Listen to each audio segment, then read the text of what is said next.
За та бүхэнд энэ өдрийн мэндийг хүргэе. Би хууль сагуулгын их сургуулийн Хэлийн сургуулийн цэргийн иргэний тэнхимийн багш Хошууч Мөнгөн байна. За өнөөдрийн та бүхэнд заах видео хичээлийн сэдэв маань нүдэн баримжааны зураг буюу бүдүүвч гэсэн сэдвтэй байгаа. За бид тэрийн нөхцөлд зураг үлдэхдээ байнга бэлэн цэргийн байр зүүн зураг авч явж чаддаггүй. Тэгээд өөрсдөө хялбар аргаар зураг шаардлага гардаг учраас өнөөдрийн хичээлээрээ та бүхэнд энэ зургийг үлдэхдээ зурагтаа юун дээр голж анхаарах вэ? Ямар бүрдэл хэсэгтэй байх талаар дэлгэрэнгүй танилцуулах болно.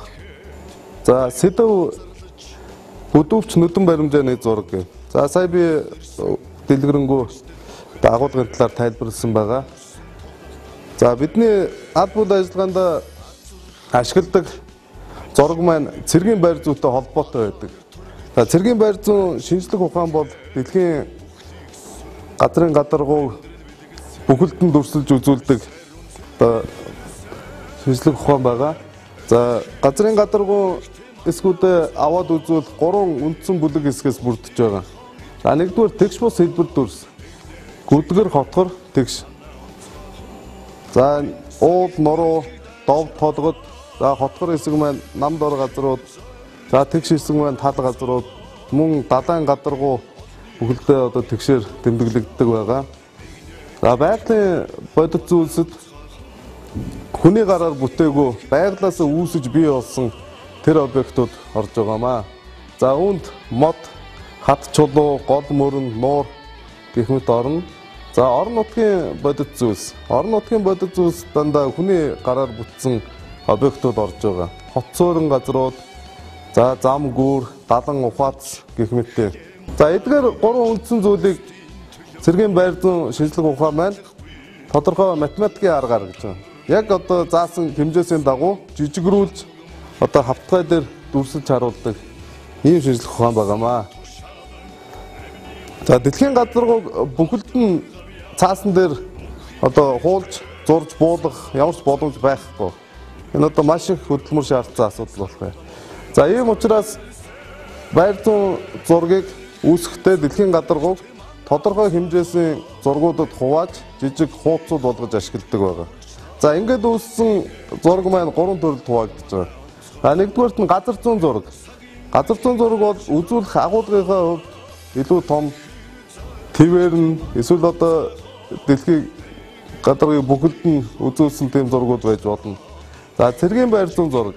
За цэргийн байр зүүн зураг бол тодорхой хэмжээс заасан байгаа. Дэлхийн гадаргуун шугамн хэмжээсийг 10,000-аас 1 сая хүртэл дахин багасгаж зурсан зургийг цэргийн байр зүүн зураг гэж нэрлэж байгаа. За үүнээс гадна тодорхой хэмжээст хамааруулахгүйгээр жижиг хэмжээний газар орныг бид тодор харуулахын тулд бүдүүвч эсвэл нүдэн баримжааны зураг зурах хэрэгтэй болж байгаа. За өнөөдрийн сэдэв маань энэ 3 дахь гар аргаар үлддэг зургуудтай холбоотой байгаамаа. За дараагийн хөдөлдөг баримт бичиг 2 төрөл байгаа. За нэгдүгээрт нь бичмэл баримт бичиг, за хоёрт нь бол зурмал баримт бичиг гэж.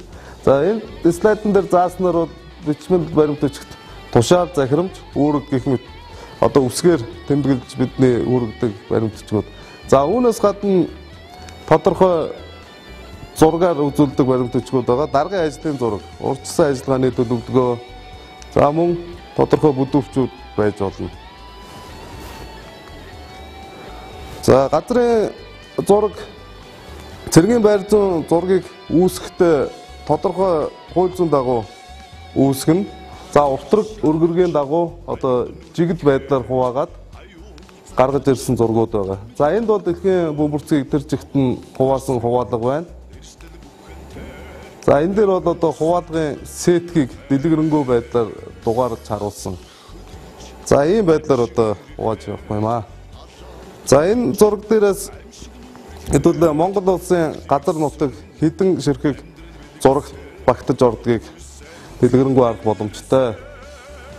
За мэдээж энэ босоод ангилгээр статийн цагаан толгой үсгээр тэмдэглэгдэнэ.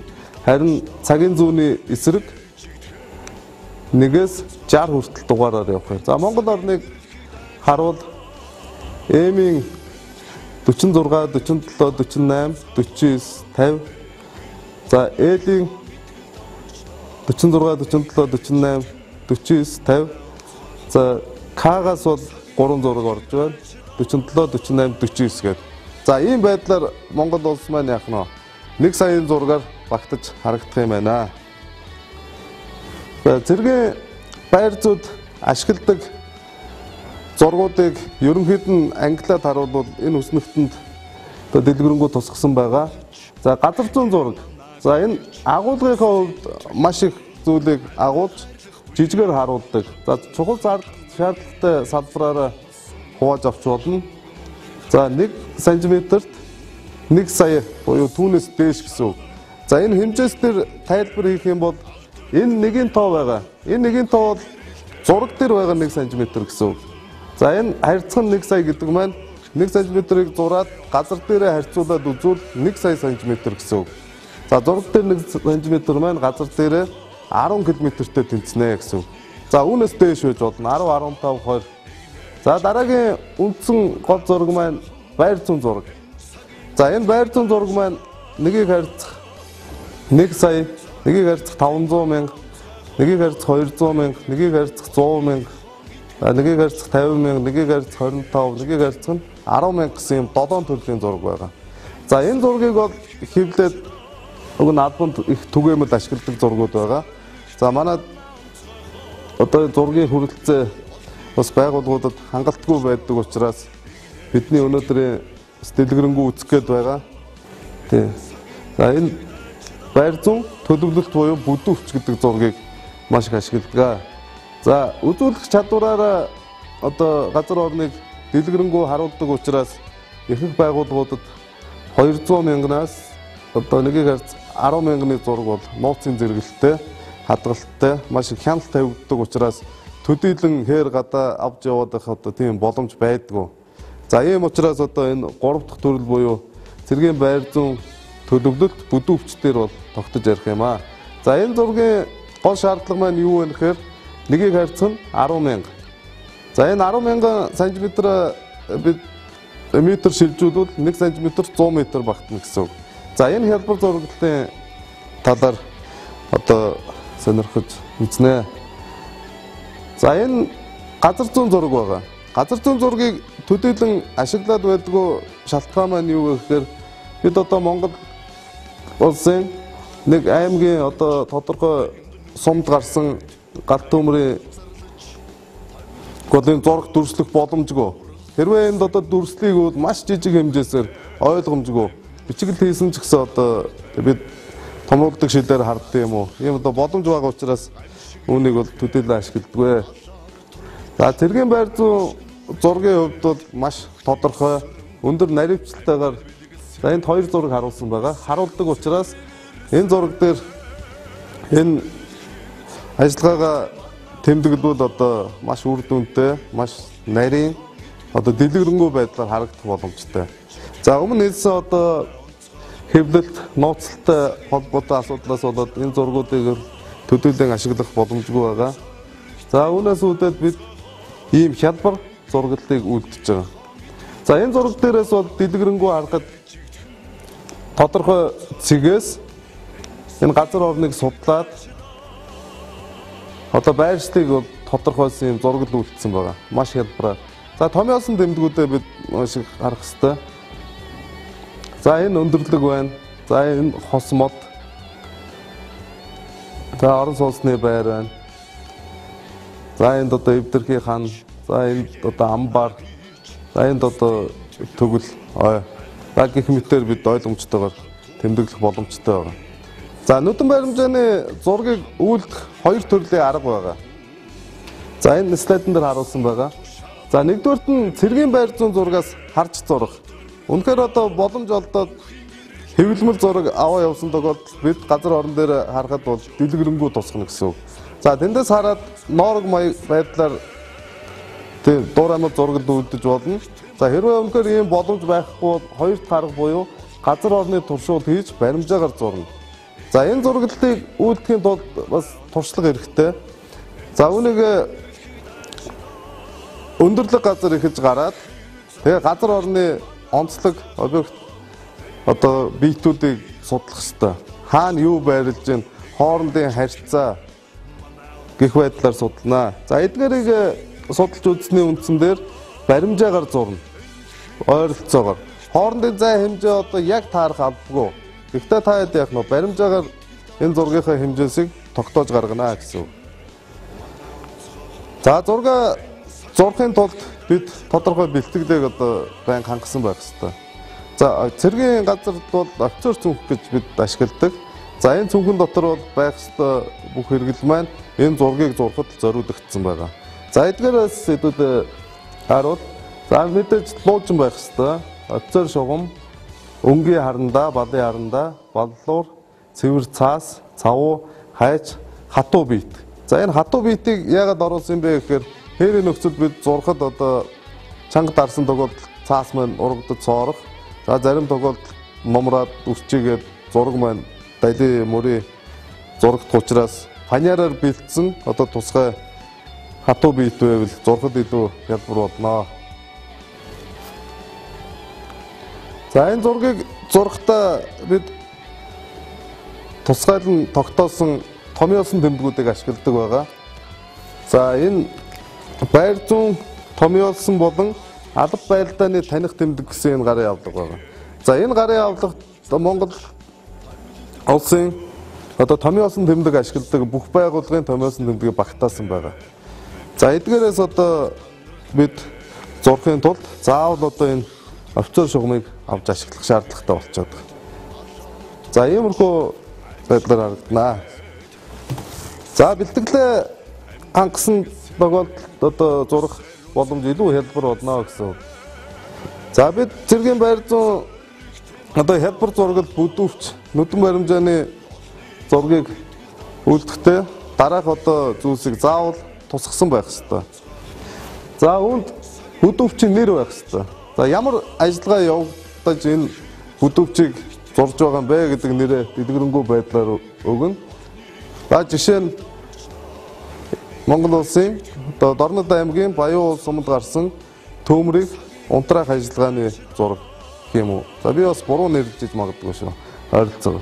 За бүдүүвчийг зурж эхэлсэн, дууссан он сар өдөр байх ёстой.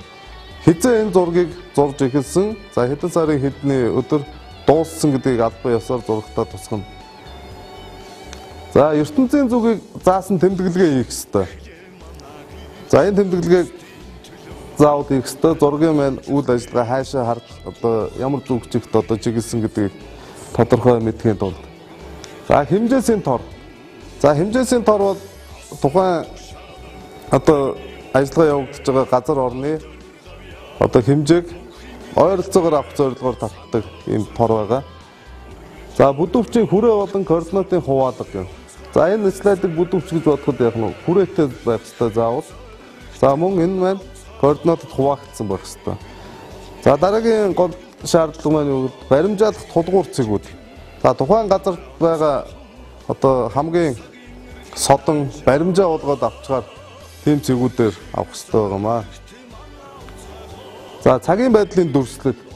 За тухайн одоо бүдүүвчэнд орж байгаа үйл ажиллагааг дэлгэрэнгүй байдлаар дөрөв үзүүлсэн томьёосон тэмдгээр бид дүрсэлж харуулах ёстой. За нэмэлтээр ашигласан тэмдгийн тайлбар.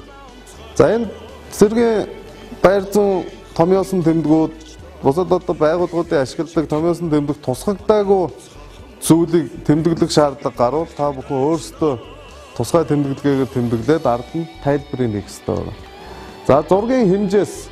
За зураг болгоны доор заавал хэмжээс тавих ёстой. 1 см-т хэдэн метр газрыг багтаасан бэ гэдгийг харуулах ёстой. За ойролцоох төв суурин хүртэлх зайнуудыг тусгана. За ойролцоох одоо сум, аймаг, орон нутгийн одоо ямар газрууд байдгийг тэр болгоныг бид тусгах ёстой.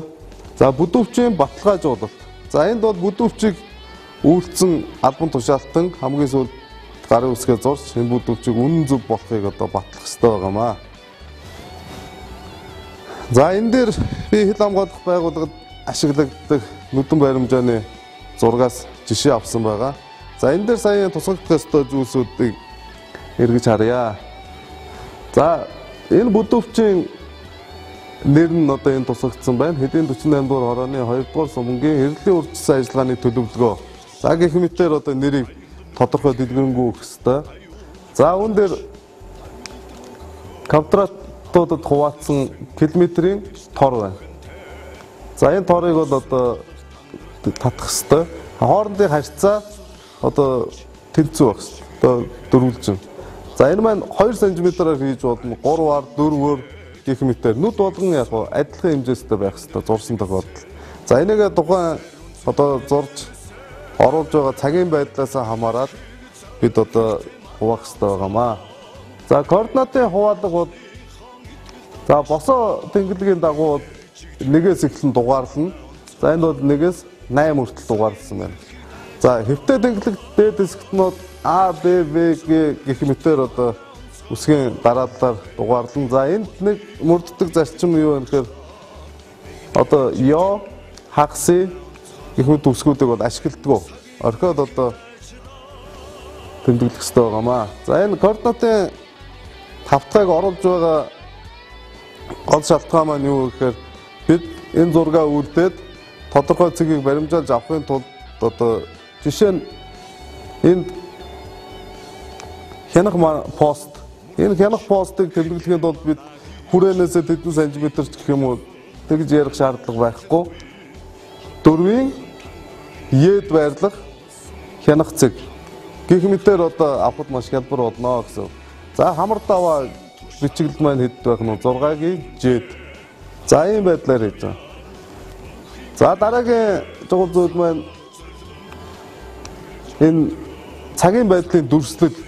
Цагийн байдлын дүрслэлийг бол болж байгаа бүх үйл явдлыг томьёосон тэмдэг ашиглаад дэлгэрэнгүй тусгах хэрэгтэй. За энд хил хамгаалах байгууллагын зураг ашиглаж байгаа учраас энэ эрлийн ажиллагаа энэ одоо бүсэд явж байгааг дэлгэрэнгүй харуулсан байгаа. За энэ одоо тэмдэглэгээнүүд бол бүгд одоо хэлийн манай бүлгүүдийн ажиллагааг харуулж байгаамаа.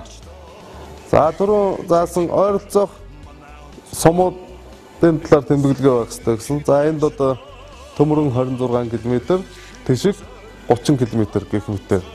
За хамгийн сүүлд нь масштаб буюу хэмжээс энд нэгийг харьцах нь 200 мянга гэж заасан байгаа. За энэ маань юу гэхээр 1 см 2 км багтсан гэсэн.